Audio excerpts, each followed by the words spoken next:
Hi everyone, I hope आप लोग मस्त होंगे, आपकी पढ़ाई भी अमेजिंग चल रही है। तो आज इस वीडियो में जानेंगे कि आज का मेरा क्या टारगेट था, किस तरीके से मैंने अपने सब्जेक्ट को पूरा किया है।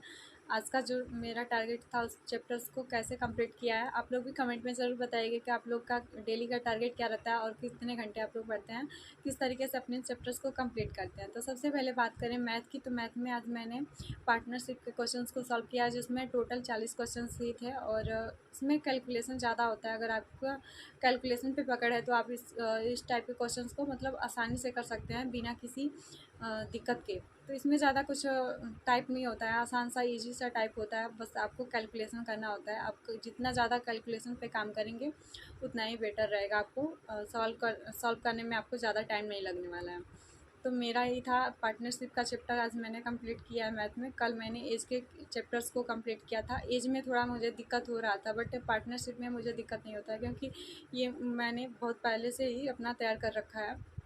एज वाले क्वेश्चंस में थोड़ा सा मुझे दिक्कत हो जाता है, जहाँ पे डिजिट नहीं दिया रहता है, फिर मतलब बस पहेलिया टाइप में क्वेश्चंस जो बनाया गया होता है उसमें थोड़ा सा दिक्कत होता है। तो मुझे कल ज़्यादा ही दिक्कत हो रहा था, बट आज नहीं, आज ईजिली क्वेश्चंस बन जा रहे थे मुझसे।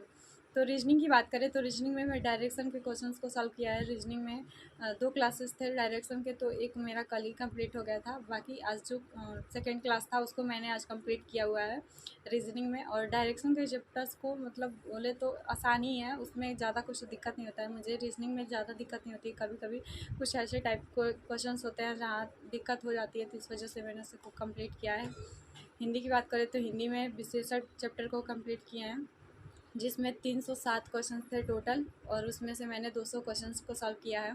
जो परिभाषा होती है उसको याद करो, फिर उसमें एग्जांपल्स भी दिया गया होता है। अभी में ज़्यादा कंटेंट है, अगर एग्जांपल्स भी दिया गया है और उसमें नंबर ऑफ़ क्वेश्चंस भी ज़्यादा है, तो मैंने 200 क्वेश्चंस को सॉल्व किया है और बाकी के क्वेश्चंस को मैं अगले दिन करने वाली हूँ।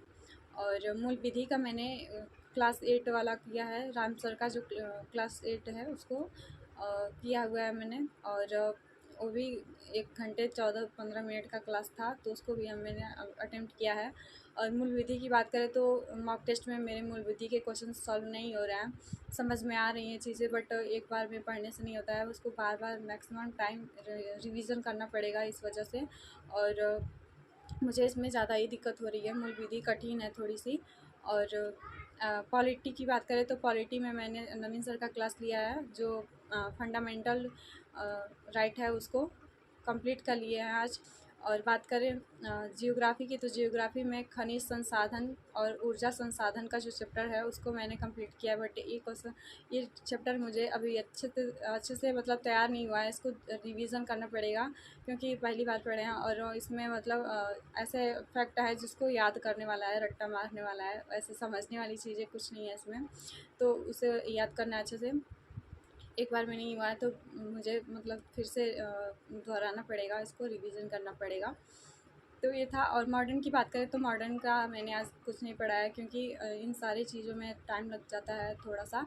तो मैं चाहती हूँ कि जब एक्स्ट्रा टाइम मिले मुझे तो मॉडर्न का शुरू करें, नहीं तो मैं जियोग्राफी या पॉलिटी के दोनों में से जो पहले ख़त्म हो जाएगा उसके बाद से मैं मॉडर्न को चालू करूँगी। उसके बाद की जीएस की बात करें तो जीके जीएस के लिए मैं नवीन सर और लूसेंट को फॉलो कर रही हूँ। और मेरा मॉक टेस्ट में किसी भी मॉक में आप लोग देख रहे होंगे जीके जीएस में मेरा स्कोर कम है, तो मुझे सबसे ज़्यादा जीके जीएस पे फोकस करना चाहिए और मैं कर भी रही हूँ।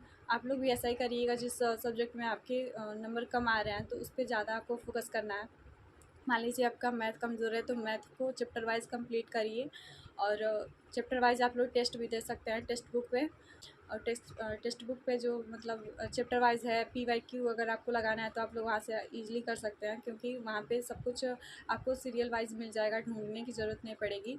और अगर आप PY नहीं करते हैं तो आपको मतलब क्वेश्चंस का आइडिया नहीं मिलेगा, और जब आप PYQ कर लेते हैं तो आपको मैक्सिमम क्वेश्चंस वहीं से मिल जाएंगे आपको मॉक टेस्ट में देखने को, कि PYQ में के क्वेश्चंस भी उसमें इंक्लूड किया गया होता है।